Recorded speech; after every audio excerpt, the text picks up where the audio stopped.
In the mid lane, Xiao Hu.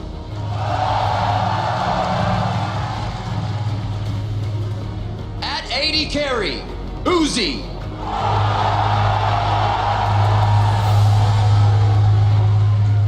Supporting, Mata.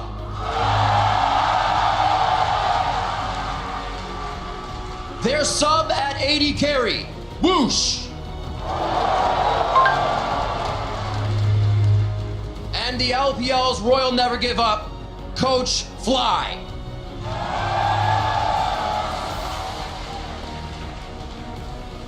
Ladies and gentlemen, Royal Never Give Up.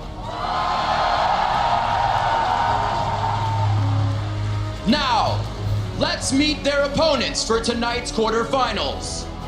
From Korea's LCK, the reigning world champions, SK Telecom T1.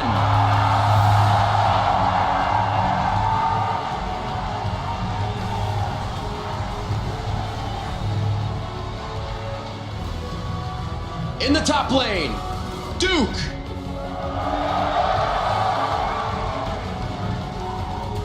In the jungle, Bengi.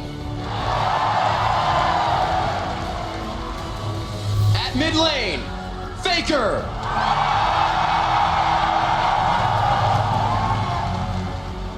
At 80 carry, Bang.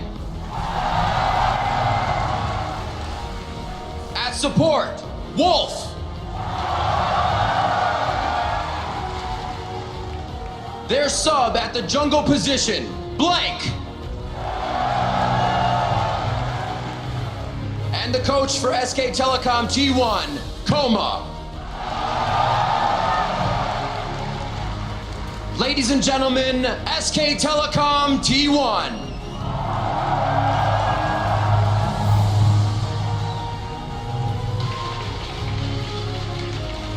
So much top-tier talent on one stage there. It's honestly sad to think that we're going to be saying goodbye to one of these teams by the end of the evening, but that's the way it has to be. Yeah, two things there.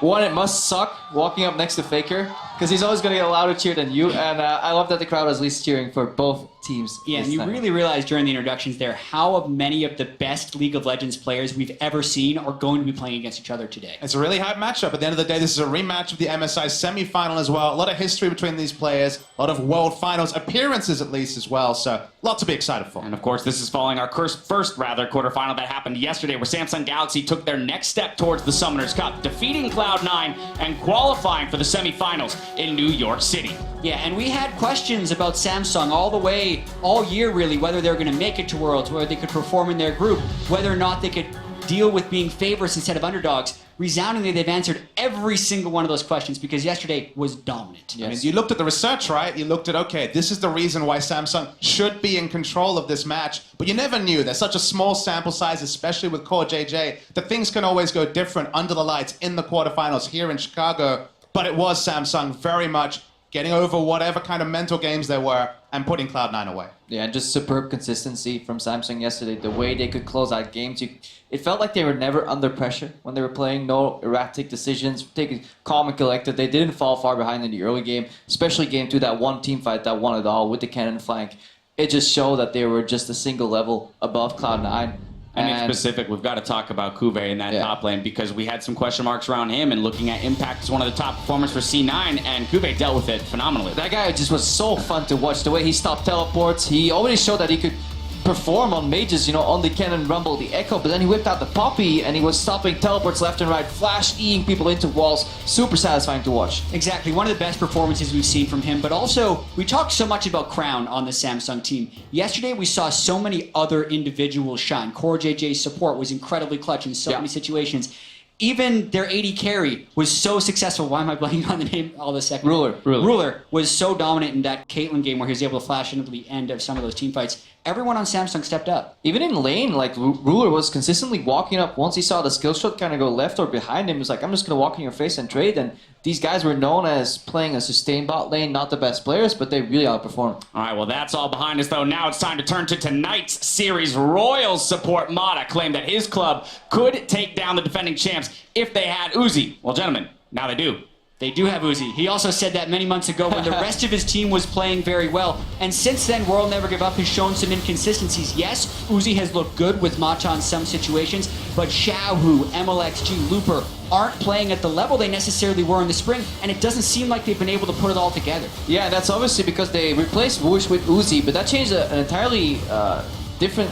It makes a dynamic different in the team. You know, when you have such a player like Uzi who requires a lot of resources, then can put out a lot of damage, it means there's less resources going to mid and potentially jungle, and I think that is a change that RNG still is struggling with. I mean, the gold has to come from somewhere, right? It has to be taken away. You can't just add more gold. It's a percentage. He takes that big percentage of the team's gold, but one person who can actually hold their head high, especially for the big win that kind of defined Royal Never Give Up's tournament, that first win over TSM, is Marta. His playmaking in that first game, especially on the Alistair, you know, in a kind of a difficult spot. Last picked Alistair, not a great laning choice, took over the game though, and was the big reason they came up trumps over TSM. And it also is interesting though, because Matcha played Alistair one game in the group stage. He also had multiple Nami games, and he's trying to win in a variety of ways. And I think RNG as a whole, even though they have played around Uzi, need to kind of find their game if they want to do well against SKT here, and figure out how they can more play around Xiaohu and MLXG, like they did in these TSM games when they were able to kind of keep Bjergsen's laning phase from roaming to the rest of the map. That's actually what made me a little bit of an RNG fanboy back in early spring, middle of spring, because they had this jungle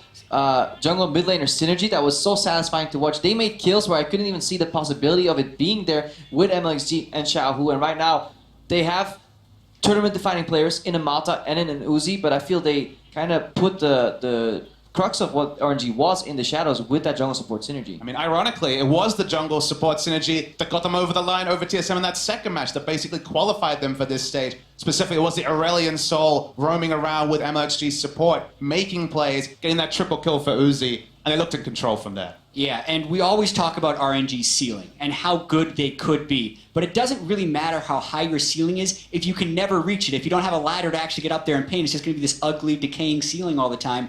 And they haven't been able to reach that ceiling because ever since Uzi came to that team, it's been few and far between the games where they can actually have their lanes win and have the strong AD carrying team fights. And while we talk about the inconsistency and some of the struggles of RNG, let's go ahead and contrast that with SK Telecom, because here they have walked into this tournament, maybe not the favorites to begin with, but are much more looking like that as the tournament's gone on. I mean, the 3-0 lets you know, especially in week 2, SKT hit high gear. They're also playing styles that aren't necessarily sin around the tournament. They're going for these Jace top. They're very happy to blind pick Jace on blue, go with no tank, avoid any of those big engages like we saw Cloud9 fall to yesterday with the cannon flank, for example. They're taking a risk. It's a comp that no one else is pulling out, and it's a comp that SKT is playing uniquely well. And that's SKT for you. They have the best season spacing out of all these teams. You know, ramping up straight at Worlds, you know, dropping a few games, intentionally not winning the finals. You know, it's all a ruse to just perform at Worlds. Now, I think they're great. I think they definitely stepped up week 2. I was impressed by Wolf. His ability to zone people out in fights with that Zyra 2 was just so satisfying to watch.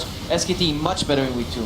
And for me, SKT, while they have played with a variety of styles, are the best disengaged team in the world. You consistently see them play with somewhat squishy team compositions, unlike this one where they have Faker on a hard initiator, but they are able to win fights even when they don't seem like they have a composition that is set to go in team fight, because they play with so much discipline and so much patience. When they do need to disengage, everyone is always on the same page, and it's rare you see someone on SKT get caught out of position and mess up one of their plays. I mean, to me, the deadliest thing about SKT is that there was definitely Season 3 Worlds. There were champions from that they were the favorite for the tournament.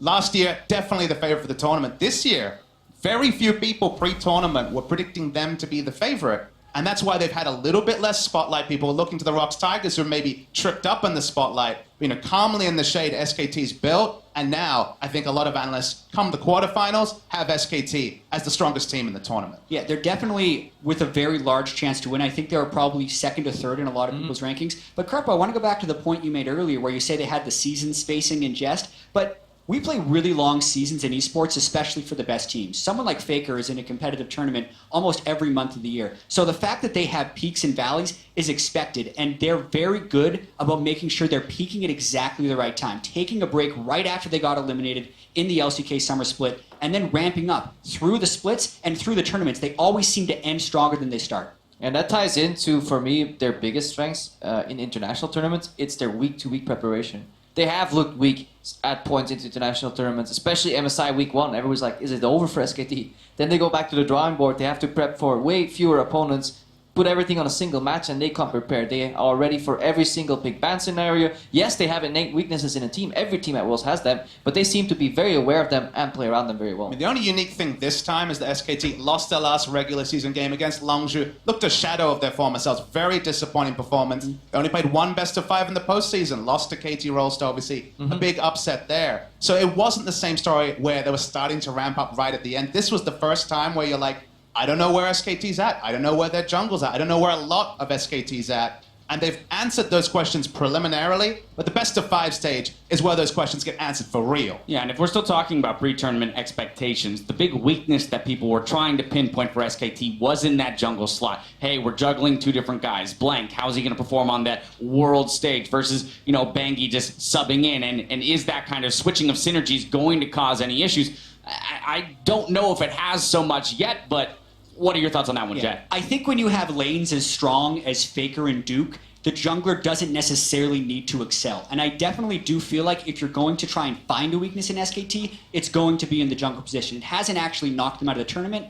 If it does, though, like if these guys do lose in the tournament, I think a lot of the blame will fall on the junglers because it is one of their weakest positions. It's not an enviable position to be in. When SKT rebuilt in 2015 when the sister teams ended, strong top laner, Marin, strong mid laner, Faker, both carry-minded. Bang and Wolf, they play a bit more defensive. That's their role in the team. Basically, you can't have a carry everywhere. If you plug in Rush, if you plug in a really aggressive jungler, the flow kind of falls away. That's been that kind of the history back when OMG tried to plug Uzi into more carries. So they need a supportive jungler. It's not the sort of thing that will get you the spotlight. It'll certainly get you the hate when they lose, but it's a necessary part, and they need to ward for these big solo laners. Yeah, obviously there's still degradation. How well can they play the support role? There are questions there that can be asked. However, if you look at the competition in the jungle role within the tournament, we saw a lot of top-tier jungle talent here at Worlds, but for me, very few have stood out as honestly beyond what the expectations were, and some actually have underperformed. If you look at this matchup in particular, I don't think Bengi or Blank will have too much issues with MLXG in his current form. That's what I was about to go towards. Is we've looked at both of these teams now in separate microscopes. Let's pair them against each other in some of our analysis. Would you say that jungle mid matchup is primarily how this best of series is going to hinge? So it's really tricky for RNG of saying how would you take down SKT? Because RNG, when you think of how they're going to win, you think they're going to win individual matchups. They have Uzi. I ranked Bang as a better AD carry than Uzi before Worlds. I don't necessarily think they can win the bottom lane. If there is a place where they could have a mismatch, it's if MLXG ascends from what he did at MSI, gets back to that aggressive, risky, crazy style of jungling, and then can pressure the mid lane because he shut down the jungler. Other than that, I don't see many avenues where RNG get edges. I mean, if we look at the Flash Wolves game for SKT, the one game where they had success, it was constant pressure towards that mid lane from more than just the jungler. We had support roams, we had everything. So, I mean, is that it? Is Faker the key to SKT, or as you mentioned, with the strong lanes that they have on the side, are they able to fall back on those? I mean, Faker has shown that he can crumble in matchups. It happens rarely, but when he does, he actually falls quite hard, especially in the Aurelion Sol versus Cassiopeia matchup. Go back to when they played KT in the regional or in the playoffs rather, Fly, put Faker on a 0-4-0, and that can happen. If he tries to keep fighting his way out, it's an unlikely scenario, but for RNG, they're looking at a bunch of unlikely scenarios because they're the underdogs in this matchup. And just consider the team that RNG went 2-0 over, the most practiced team in TSM is the only team they took out 2-0. This is a mismatch on some levels, but the inventiveness around the mid laner and jungler that was so strong at MSI, if they can channel it like they did in that second game against TSM, there is a world where they can win games. And while we're taking a holistic view over on Riot Games 2, we're bringing you the player experience stream for an alternate take on the quarterfinal. In Game 1, Atlas, Zyrene, and Alex each bring you an SKT-focused cast revolving around rotations, warding, and vision. Now, throughout the day, the player experience casters will be taking your questions on Twitter to help level up your game. We're almost ready to go, so let's lock in your guys' predictions for this series down the line. Who's booking the next trip to the semifinals? Kreppel, starting with you. Gonna keep it short. I think SKT is gonna take it. I think that Fog of War stream is gonna look the exact same way as our stream right here because their vision is good, their play is better, and I'm just making a 3-0. 3-0, that's a big one there. Papa Smithy, what are you thinking? I'm more optimistic for RNG picking up a game than I was for C9 yesterday, so I think it's going to be 3-1 SKT, but I think RNG can snowball a victory. All right, Jat, what's your thoughts? Man, always putting me at the end of the desk here on these one-sided matchups. There's nothing I can do to be surprising. I'm gonna go with SKT. I think when they played in the semifinals at MSI, it was 3-1. I think it's likely that we get something similar to that. 3-1, 3-0, either could happen. I'm gonna say 3-1. All right, well, there we have it with the Summoners Cup within reach. SKT remains disciplined.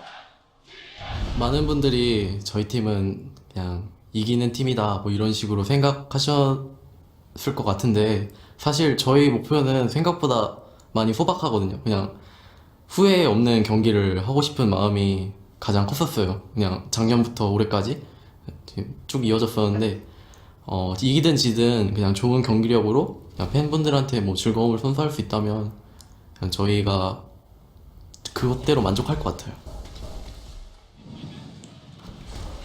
Satisfied with that, but also satisfied with the Summoners Cup. Hello, Chicago Theatre! My name's Quick Shot, and I'm joined by Spawn and Officio, and we're going to bring you this best-of-5 quarterfinal between LCK's SK Telecom and LPL's Royal Never Give Up, and it's going to be an uphill struggle for RNG. Yeah, it certainly is. I mean, RNG coming into this matchup must be so nervous because this is what they got at MSI, and it went so poorly for them. They made the roster adjustment they wanted, but we'll see whether that is enough to get you over this powerhouse. Yeah, we have to see if they actually got much better by getting Uzi. So far, they haven't shown it. It is going to be tough. Let's jump straight into the starting lineups. Starting on the blue side is the higher seed, picking blue inside number 1, two-time world champion SK Telecom T1. Duke in the top lane, Bengi, jungle, Faker, mid, Bang AD carry, Wolf support, and their coach Koma. And against them today, we have Royal Never Give Up from China's LPL with Looper up in the top lane, MLXG in the jungle, Xiaohu in the mid lane, Uzi as the AD carry, Matan support, and of course the coach behind them is still Fly. Gentlemen, we're going to jump into picks and bans very, very shortly.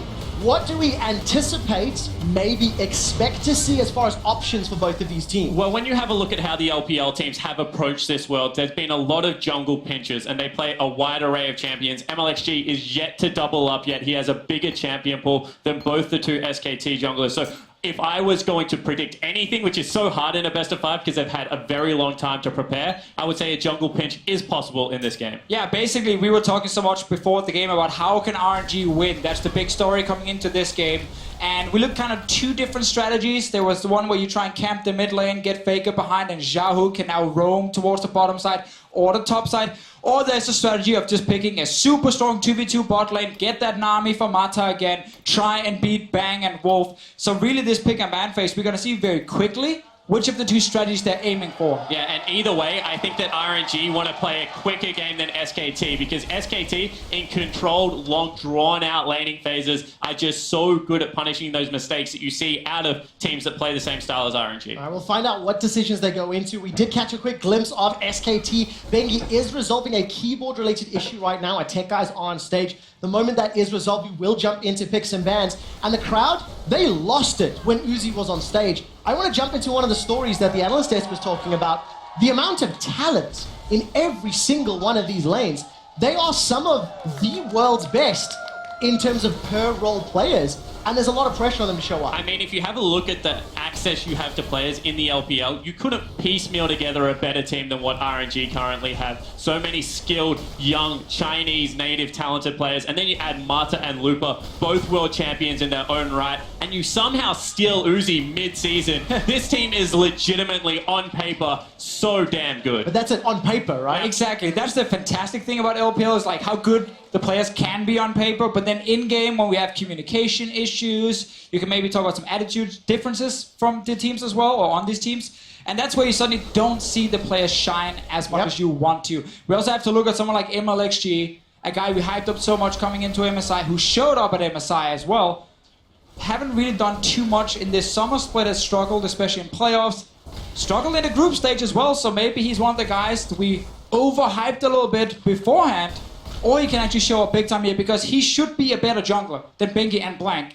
If he's not a better jungler today, RNG don't win. Talking about Bengi and Blank really quick, what do you think of Bengi starting as opposed to Blank? I like the experience. I think going into these big games where you think it is going to get a little bit scrappy and dirty early, you have to go with experience. And that's exactly what they've done. Chicago, we are into picks and bans. for our second quarterfinal. Nidalee and Olaf already off the table. Yeah, I really like both bans here.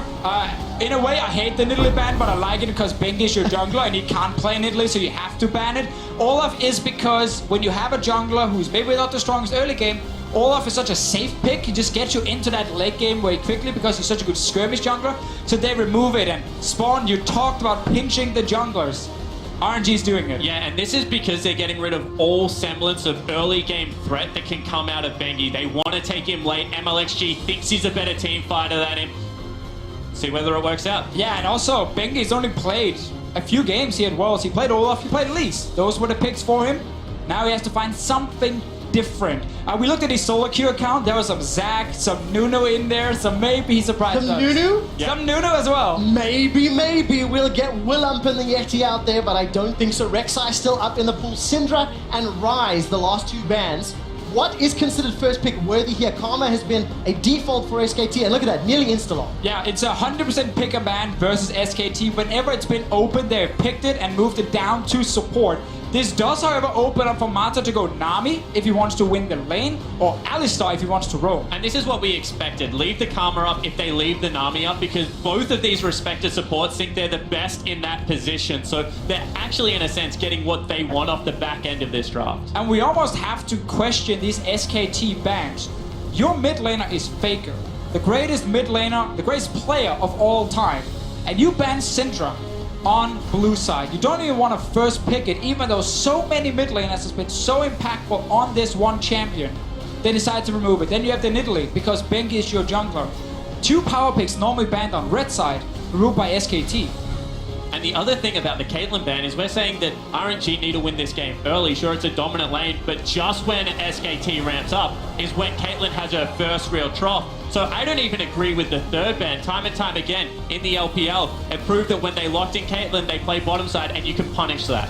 The only good thing about the Caitlyn ban is the fact, though, that Caitlyn is so good early and so good late. And most games are either won very early on and where you start snowballing, or in the very late game team fights. And that is actually where Caitlyn does shine. And the mid game where she's weak is not as important right now. Gentlemen, we've spoken a lot about the SKT options. Let's touch on the fact RNG have put together a great pick comp already. Maybe some poke with this Jhin and the Jace. Where does Mata go? He's hovered a couple supports already, but this is a level of control that RNG really need to demonstrate if they want to take the series. Yeah, it certainly is. I would be expecting the Nami, just because when you run poke, you can never fall behind, so you actually have to pick a little bit more towards that laning phase. Ooh, that is even laning. a lot of focus on the laning phase with the Zyra pick, one of the absolute strongest laning supports right now, and also a good team fighter if the enemy has champions who wants to dive that back line. Yeah, and the way that we've seen Engage come in is actually a lot of cannon running straight at your team composition. Zyra is very good at keeping these picks out, and it would be interesting to see whether Juke does now pivot and go to like traditional hard engage. And we get to see one of the two strategies we talked about from RNG come into this. The one where they focus a lot on the bottom lane. They pick strong range supports. It does limit Mata's impact as a roaming support, but it makes the laning phase so much better for Uzi. Jhin and Zyra is a fantastic combination with enough damage and CC to 2v2 almost everything in the game. And on the back end of that, you've got a Rek'Sai for the turret dives. If Aurelion Sol gets locked in here, can get the early shove on Victor, who does struggle until he gets that first Hex Core upgrade. All of a sudden, RNG have a way to be able to shove in an early Ezreal and maybe be able to pick on that bottom lane. Yeah, we're also looking at Bengi on this Lee Sin, the champion pool. He loved, got banned away. The picks he would wanted to play got removed.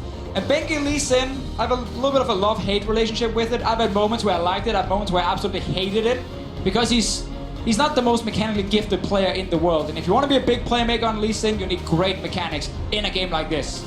Last pick is going to be Vladimir, not the Aurelion Sol. What do you take on the Vlad now being locked in for Shao? I mean, it's something that he is comfortable playing. It gives you a lot of consistent team fight and a little bit more of that late game insurance if it does get to these brawling stages of the game. Yeah, this is RNG kind of surrendering the pressure in mid and not saying we can actually go Aurelion Sol against Victor, easily push in that lane and roam to bot lane. No, they just want 2v2 on bottom side. They want a ganking jungler. Strong top lane as well. Jace is going to win that lane against Poppy early. don't believe what you saw yesterday where Impact died 500 times. That is not how the matchup is supposed to go. So RNG has some very strong side lanes. Surrender some pressure in mid lane though against Faker, and that is risky. Surrendering pressure against mid lane. Where does MLXG decide to go first? We know he's got options in multiple lanes, and Spawn, you touched on tower diving. MLXG MSI, that's the flavor we're looking for, right? Yeah, it certainly is. That's what we want to see, but we also want him to give something to Looper early, because if you get a flash out of a Poppy, there's very little jungle gank presence that you can have up there without the flash wallbang. So I think top first and then camp the heck out of bot. Every time the Chicago Theater makes some noise, I cannot hear myself think. Guys, jump onto Twitter, put your hands together, let us know who you think is going to win. Hashtag RNG win or hashtag SKT win. Let's find out as we load up into the Rift. The second quarterfinal. It is loud, it is punchy, and this early game could swing so much. Jace and Jhin, if they fall behind, a Poppy Victor, the combination and possibilities are very, very scary. That is the gamble. If you're RNG here, you know it is so difficult for you to win both early, mid, and late game versus SKT. Pick one of them. They picked the early game for now. Let's see if they can actually do it. We'll find out if they can. The Summoners Cup is on the line. A spot in New York City. This is our new insane UI for all you guys. It's actually just on our screen. I just baited everyone. And I like what you're talking about, you know, pick early game, pick mid game, or pick late game, because we've seen too many teams try and do it all this tournament. And when the mistakes come, there's not really that many ways back into the game. I really do think that, you know, even though Xiaohu has conceded a little bit of pressure, Vladimir still should be able to push up in this matchup and give MLXG that much needed access into the jungle. We're gonna have to see though in this game, when we have things like Poppy being picked on blue side. I mean, it's not a sexy pick by any means. Poppy sitting up there kind of doing nothing for the first 10-15 minutes, but it's a very, very good blue side pick. And that's some of the things teams have understood, you know, during this tournament. Play a champion that can barely get ganked, because how do you gank Poppy on blue side? Well, you have to kind of like path around her near the blue buff and Grom and then tunnel over, and then she can just charge you down and then get to a tower. So Duke is gonna be fine top lane. He should be safe, but he shouldn't win this lane, and he should definitely not solo kill Looper. And that is actually something we don't see too often from RNG. Looper getting a matchup where he can win. Now Looper's got a matchup that he has multiple options. They could look for kills, they could look for towers, they could look for pressure, and it'll be up to RNG and MLXG to decide what they want to do. We're following Bengi as he's clearing out the route and jumping down. Mata's already been poked out by those mantra cubes. Yeah, greedy out of the RNG bottom lane. Whenever you play against double range, if they can wait in the brush and chunk you out before you don't get access to that creep wave, it guarantees a push. And for a champion like Ezreal that has no AoE early game, it becomes incredibly important. And it's so hard to play against Ezreal lanes in the first few levels. He does so much damage just level 1 and level 3 again when he gets a second rank in that Mystic Shot. And then also added range support next to it. Time to poke, and all you care about right now in the bottom lane is just try and remove potions. You're not going to kill anyone straight up, you just want to chunk them down, force 1 or 2 potions, and then you get the sustained advantage, and you keep playing aggressive after that. Catching a glimpse up top, Lupa's playing aggressive, shoving in the wave. We can see Wolf already on the minimap, actually coming to push out MLXG. Gets a couple of autos down. Buff is still a threat. Smite goes to MLXG. Just some vision, some information, and obviously placing a ward as well. And also a good call from MLXG. He goes for a quick clear because he sees that his bottom lane's being shoved in, so he leaves the red buff, and he can pretty much guarantee, based on how the top lane has started, that it was a Duke pull on a Bengi top lane start. So now he gets to go back to the top lane. Red buff will have maximum uptime, and we'll see if he can impact that map the way we want it to. Yeah, and so far just very standard farming. Both teams, nothing really fancy has been happening. We get to see the top lane advantage.